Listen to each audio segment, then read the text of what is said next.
Hey everybody, welcome to TNM Coaching Unplugged and Zoran Todorovic Interconnected podcast. The space when you elevate your heart, your mind, your soul to the next level, the space when you get inspired with a new learning. And today we're going to have this wonderful elevation and inspiration with a very good friend, colleague, and partner in crime, Martin Haworth, who has been leadership coach and trainer, helping leaders to work in sustainable and powerful ways, and then using kindness as a driver for the success and business results. He has been traveling around the world. I know Martin's history of how many people he has coached and trained globally, and he has beautiful experience and wealth of knowledge to share with us today. And today's topic is something which is really beautiful and relevant for all of us in this moment in time. And this topic, it's all about how do we become kinder to ourselves, kinder to people that we lead, kinder to our families, kinder to the world, basically. And what is the importance of kindness in today's world, especially in leadership?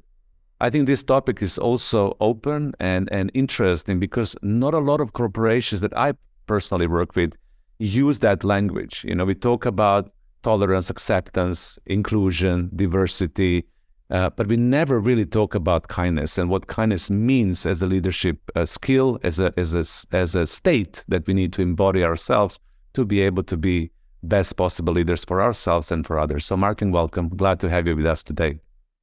Well, thanks for having me. I'm very appreciative that we can get this message out a bit further. That's very good of you to ask. Thank you. Yeah. And that message flows in many, many different directions. So what inspired you to kind of focus on this topic? As I mentioned in my introduction, this is not what a lot of people are talking about. I mean, they might talk about similar things, but kindness in the essence as a quality of leadership, a quality that we need to have in our life, in our work, is something new and refreshing. So what inspired you to go into that direction and explore kindness?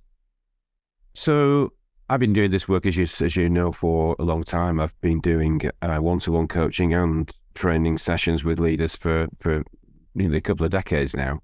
And it's really struck me that there's such a lot of different noise out there about leadership, about there's different ideas, different concepts, and it gets very confusing for leaders because they don't really know what direction to go in. So the work that I've been doing I always regard it as relatively simple, but it was when I was thinking about what that meant to my audience, to someone on the other side, it was that, well, it sounds very simple, but I don't have time, or I don't have the skills, or I'm not sure about myself. And I just sort of sat down one day and said, look, this is a lot easier than it seems to be for these people. Yet when I look at people in the eyes and I work with them from day one of a coaching program or a training session where we work for 3 or 4 days sometimes, there is a bit of a glaze over people's eyes sometimes because of the confusion that there is. So I thought, well, just to codify this a little easier, let's just look at kindness as the core and see where that takes me in terms of the other things that we do and keep it really simple and straightforward. Mm-hmm. So when I did that, I realized that, kindness is a thing we need more of in the world. We would all benefit from kindness, yet we seem to have lost a bit of that through the generations change and people get busier and there's no time for kindness, and we want to be, but we're too busy. And so it was a case of going right back to basics, finding out how to work that as a foundation to move it forward step by step so that we get better results, we get more fulfillment in people, we get leaders who get home in time for dinner, and people are a lot happier, and that's through the kindness that the leaders are the ones who facilitate. They'll get a reciprocal kindness back from their people too, yet the leaders we know are in a powerful role where people will follow when they give the right lead, and that was where I came from. Mm-hmm. And absolutely beautiful. And for me, I always remember one of the sentences I've learned in the leadership when I started coaching and training and also leading the teams myself, is that the leader is the one who sets the emotional tone. Leader is the one who sets the culture, the energy, the invisible fabric of relating to others that people feel as a result of being led or being part of the team. So what you're saying also is that this important details of leaders becoming kind and taking time to become kind will set a specific flavor and culture, and then also the team dynamics, right? Absolutely. So it starts with the leader. The fundamental part of this, the foundation stone, is the leader gets themselves right. The oxygen mask on the plane, we use ourselves before we use it on someone else. It's very hard when you can't breathe to be able to help other people breathe, because eventually you'll lose focus, lose energy, you'll be frustrated, you will find that you are not you're the one that struggles. So my view in this cumulative process was to start with the leader themselves, help them understand better about how they're feeling, about how they're doing, make sure that they're objective and realistic about their expectations of themselves. And so when they can do that, they are in a better place to share their kindness activities, if you want, with those around them. And, you know, we lose sight of we've known for a long time around you and I, that just being aware is really important. And when you take a bit of time to be aware, then you can start to be more objective about how you're doing, realize your own successes, and then utilize that to say, well, I'm also in control of how I feel, how I make decisions, how I utilize my time. I have that control, but it's a journey, you know. People struggle with it sometimes. I don't know about you, but quite often leaders come to me and all the evidence is that they're really busy, that their lives are full, that it's hectic, it's chaotic. And you know, it takes a little time in our one-to-one sessions and in groups to just make them realize that they have choices. They might not like the choices, they might not even be aware of the choices they have, yet they are all choices. We are all in. The only one thing that we're in control of in our lives, and that's ourselves. And how we then use our behaviours to enable other people through the interactions that we have is a joy as a leader. It's a gift. So it's about being right with ourselves first as leaders. It's about then deciding how we're going to manage ourselves more effectively. And in a one-to-one relationship, I can mirror what they're feeling and share with them and reflect back and say, you know, just let's hear what you're saying here. Can you just rephrase that? Can you look at it again? Because you can make different choices. Busyness is actually a choice, and it depends what you're busy at as a leader. And too many leaders, in my experience, get busy with other things that they don't need to be that busy with, and that just takes their time away, which means they do get frustrated and overwhelmed sometimes.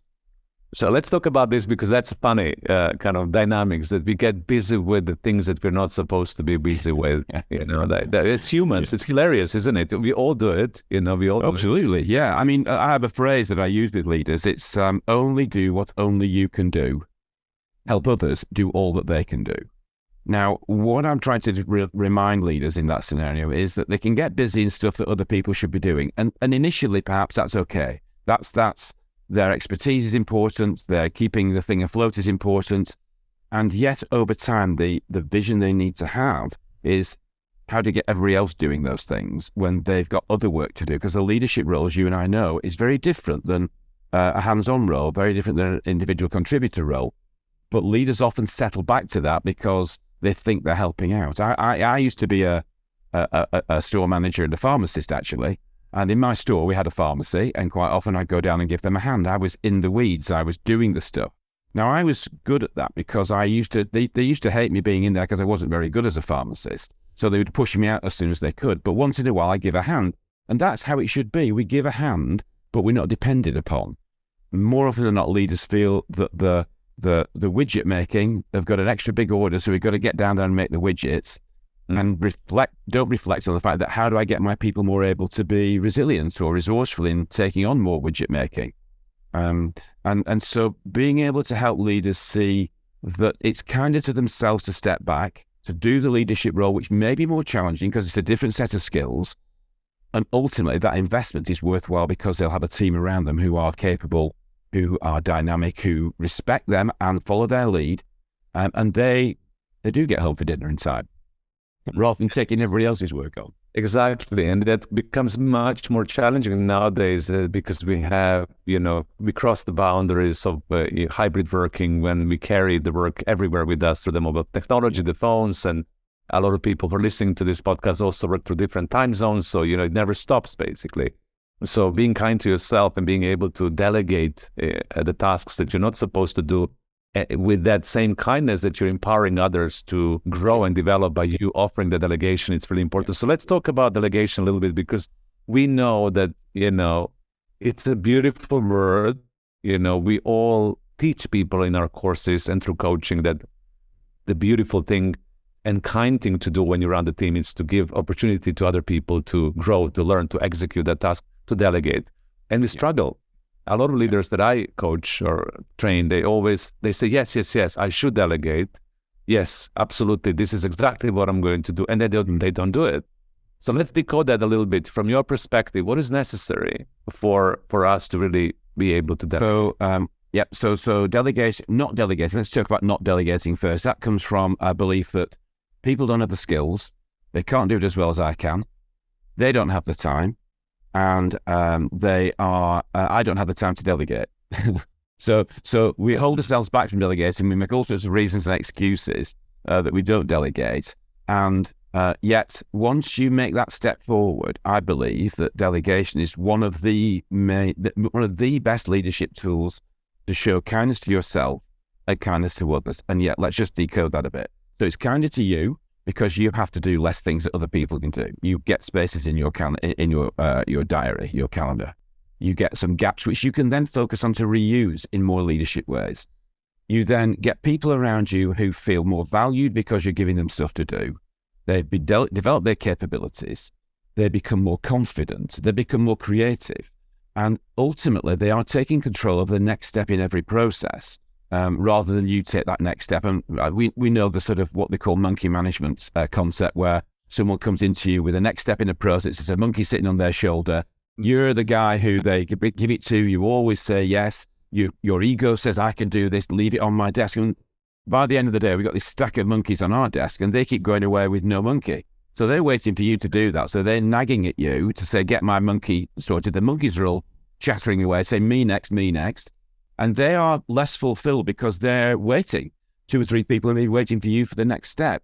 So you, in your ego, have taken that on board. Those monkeys are holding you back and it's 8 o'clock before you get home. You don't see your kids. So the key to delegation is to step back and say, what could other people do that I don't need to do? It may not be now, but what is it? That's the very first step. What things can I give away at some point which I don't need to do? And we have to move away from saying I'm the best, because we're not always the best, because why would our best be somebody else's best? It may be better ideas come from your team. So we step away, we start to say, what can I give to people? Now, when you do that, you start to identify who those people might be. Now, this is where delegation becomes valuable and generous and kind to other people, because we're helping them grow in ways that they need to grow for their CV, for their next step in their career path, for what they desire, what they enjoy. And if we can then pick those people to delegate to gradually, let's say over a year of a performance period, gradually they are growing. You are getting less to do, and it's not just about their capability, it's about their feeling good about themselves. Now, if I'm a leader, I'm going to make people feel good about themselves. Is that not the kindest thing I can do?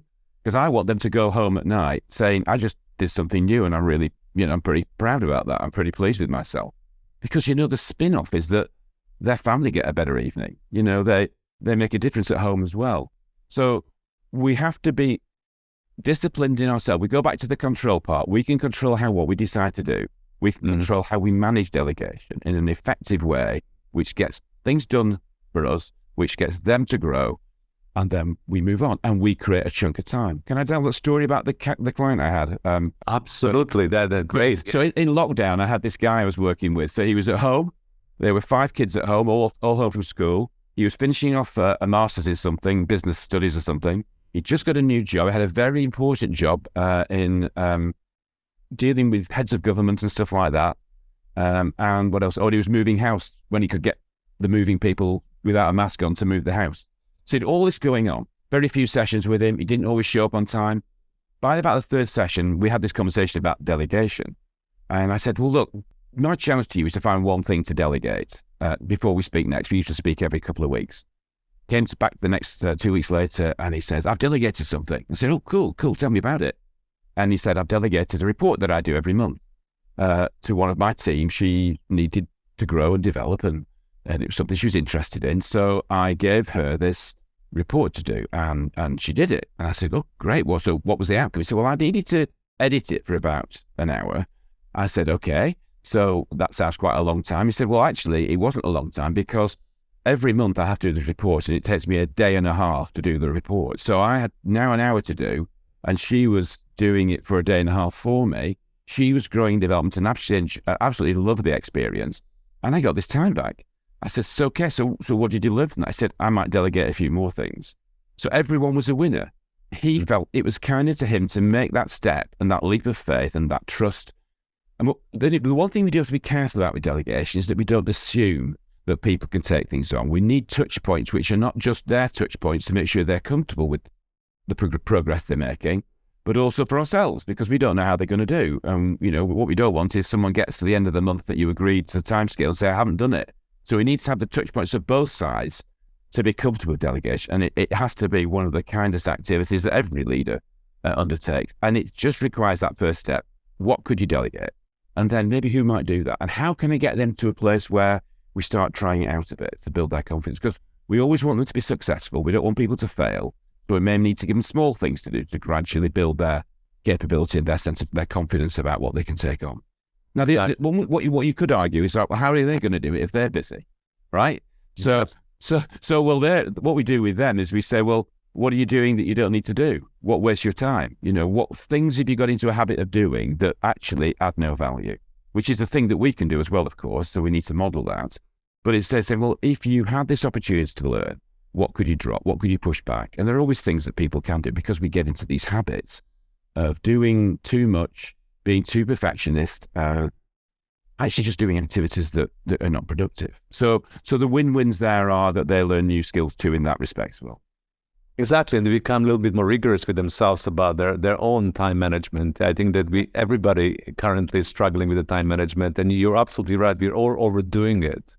And if you become aware and you look into this from a critical point of view, and you really discern what is mine to do, what do I need to let go, what is the waste of time, what do I really don't need to do any longer, that's a great thing. And also to let go, I think in delegation, sometimes we get really invested in the things that we're good at. If I can use the example of your coaching client when he's writing a report, maybe this is something that he's really good at, and this is something that he enjoys. There are certain tasks that we love doing as individual contributors, and they make us happy. It's like a little bit nerdy, and that you're good. And maybe those activities got you to be promoted because people recognized he is really, really good in reports. He knows exactly how to do it properly. So it becomes my sweet spot. And this is what I tend to do all the time. So we need to let go a little bit because... Well, it's just a little bit though, Zoran. We're going to be careful. In English, we have this phrase, don't throw the baby out with the bathwater. Okay? So we might want to stop doing some of this, but we don't want our lives to be miserable because we're never doing anything that we love. We have to hang on to some bits, but we have to have a better perspective and objective view of saying, well, what could I let go of? What can I hang on to because I love doing it? And get the balance right between creating more time for me to be a leader and letting go of some things and not being perfectionist about those, and also doing one or two things that we still love doing. It's not binary. It's not one thing or the other. It's exactly. It's holistic. Exactly.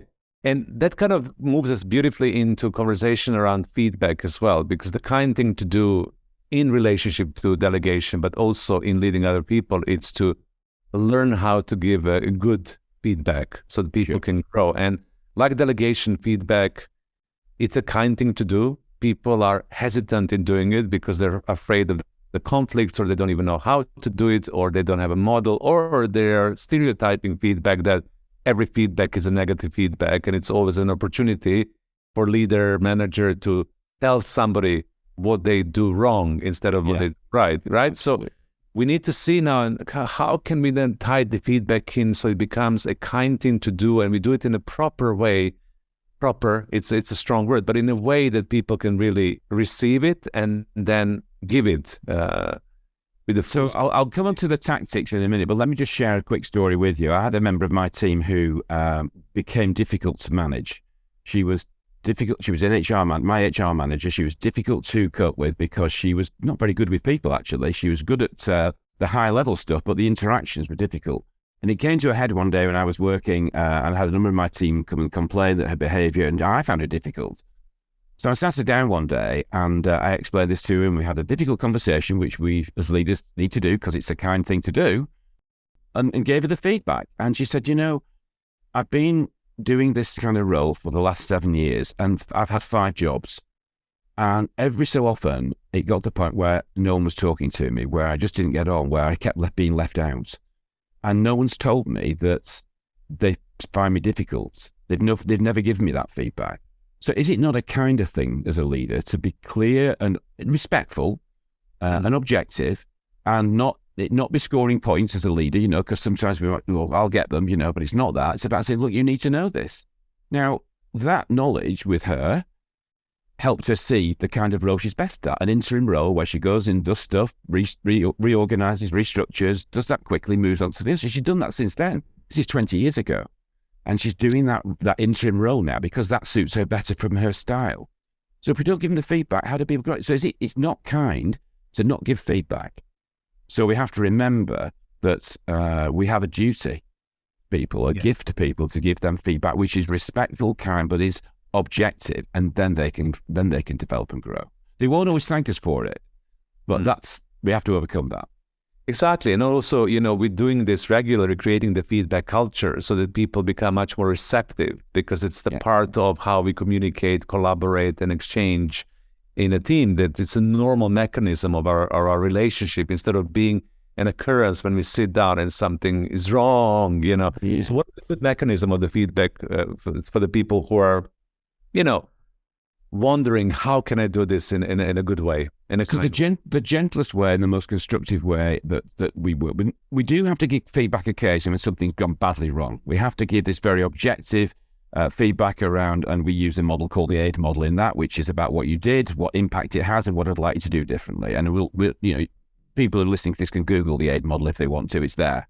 The one we can use more informally and more, if you want, more kindly, is when we give feedback to people to say, what I liked about what you just did was this, and there's one thing you might want to think about to make it even better. This would be it. That sort of what went well, what would make it even better. They're too positive. Gosh, you've done great. And there's something you might want to have a think about. It's your choice. Even more effective if you get to that stage is to say to them, you did that presentation. What went well for you?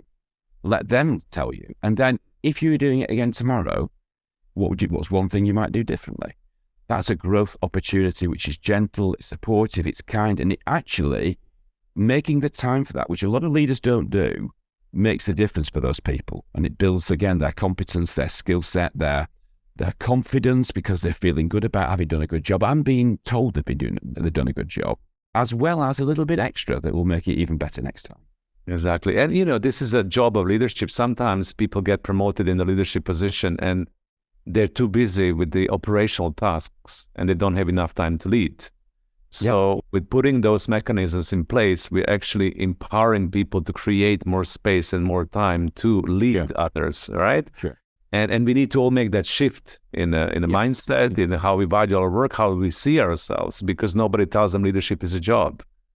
No. And the thing is, there are the studies out there that say very often the biggest leap is from individual contributor to leader, because you have to really change so what you enjoy doing has got to be people related. So how you spend your time has got to be more focused on that. And the skills you need are different, because you people related skills rather than hands-on, doing stuff skills. And that mindset shift, actually people don't always, you don't get that in the appointment letter. No one says to you, you're going to have to do this differently now. They just maybe say, I did that really well. I could just do a bit more and I'm even be a good leader as well. But it is a very different role. It's a subtle change. So what I try to work on here with Kind Leader is we take back control and realize what control we have.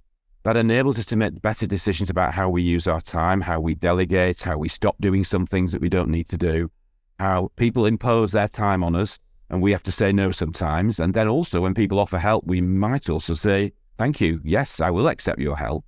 So managing that time, giving us chunks of time left that we can block off, which then enable us to spend more time with our people, just holding conversations sometimes. Being in conversation is a great little phrase that if you're in the conversation with people, then that's going to make a huge difference to the relationship you build with them, which ultimately makes coaching easier. It makes feedback easier. It even makes having a difficult conversation easier because they trust you, they know you know them, and you know how to handle the situations. And overall, that pulled together, when you've got that interaction skill between you, you can work on the better ways to collaborate with all the different diverse characters you've got in your team. And I like to use the word diversity in a slightly nuanced context here, where it's about types of people that you have, that they're all different than you. You have to amend your behaviors to get the best out of every individual one, even the ones you find tricky. They bring something to the party. Your job is to work out how to get that out of them in a way which you can commit to and accept. Because if they're different than you, sometimes that we can descend away from those people. We'll even like baby in the corner, you know. At the end of the day, we want them to be engaged with us, but we have to work out clever ways of getting over ourselves to enable that to happen. And once you do that and bring that collaboration together, that team capability together, whether everyone's trusting each other, working for the team, you know, football teams, the best ones work for the team. They don't work for the guy who's got the biggest salary, the striker who scores the goals. They work for the team. The striker plays in defence as well when he needs to. But the best teams are when everyone works for each other, safe in the knowledge that will serve them as individuals well in the longer term, because the growth they can get from that, the experience that they have, and the thing that they can take with them when the next opportunity comes. Absolutely. So it's an iterative process. It starts with the foundation of understanding and being kind to ourselves more. So I'm sure that people who are listening to this, they are, yes.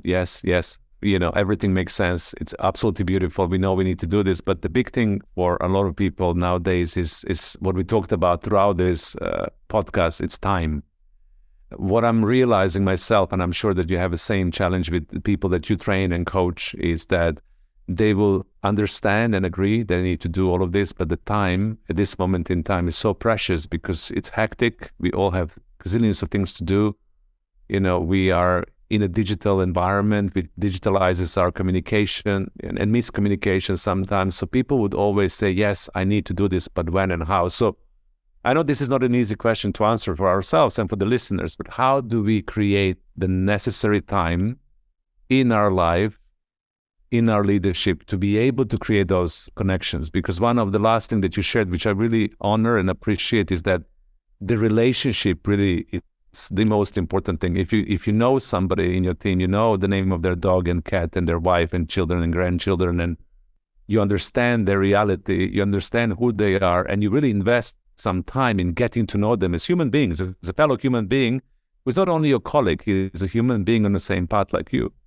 People will become more kind. People will show up. People will, receive feedback. They would play with delegation. You will be able to be kind, but the time is always a challenge. So what is your take on that? I know this is not an easy question. Right. So you want the skinny, okay? You want the skinny on this. So we give it the 5 key things you do.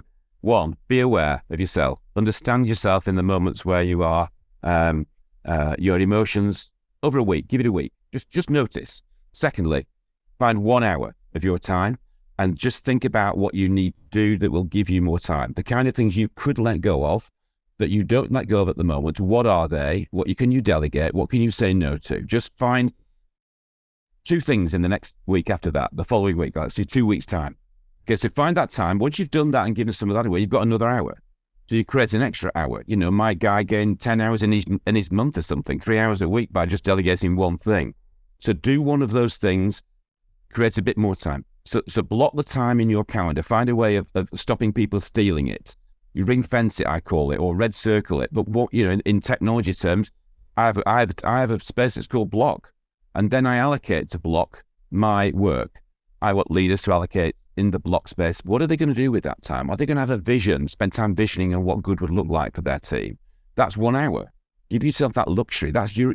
That's part of your job. It's not like you have to be busy every hour that they send. That might be the job of the guy on the line. Your job is to say, I need an hour to do my leadership stuff, my quality stuff, as the terminology sometimes describes it, the quadrant 2 stuff, the time helping support people, delegating more, coaching people, having a vision, making sure that I have a succession plan. What does that need? You spend those times building blocks of time where you maybe have 10 hours in a week. You say no to somebody or give them the next step in the process. The monkey back goes back to them. You get 20 minutes back. I had a client yesterday who said, I had, instead of it taking me 20 minutes to do it, it took me 5 to delegate it. So I got 15 minutes back. And that to her was like a lot of time. I've got 15 minutes. What do I do with it? So you have to be structured in what you do with that time. And once you've got each of these little blocks of time back by giving something away that you don't need to be intimately involved in, but you do need to have you need to be accountable for what they do, but give them the responsibility to do it. You get these blocks of time back, but you then have to make sure that you're rigorous with not saying, oh, well, I'll just dig into my to-do list in that time. The to-do list, half of which could probably be ditched anyway, you can forget that because that will fit into other parts of your day. Don't be tempted to fill your personal time, your quality time, with stuff with normal work stuff. Give yourself that luxury because you deserve that. That's what you're employed for, to have a leadership view. And ultimately, it's not just kinder to you, it's kinder to all the people around you who will value your overview, your culture that you create. Because we are talking about a culture of change here, which is doable, which is kind to everyone. Does that make sense?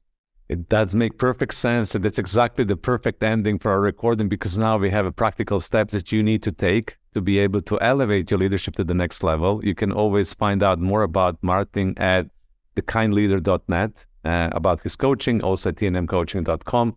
Thank you so much, Martin, for your wonderful wisdom today, for sharing this with our audience. We're really grateful for your coming on to this podcast. You're welcome. Thanks for asking me. Appreciate it. And thank you, everybody else, for tuning in, for listening. We're following you. We know you're listening. We know that we have a high traffic on our Spotify as well. So I want to be grateful to everybody who is tuning into this podcast on a weekly basis. Bye for now. Be strong, be wonderful, be the next generation of leaders that you want to see yourself. Thank you so much for tuning in today. Bye.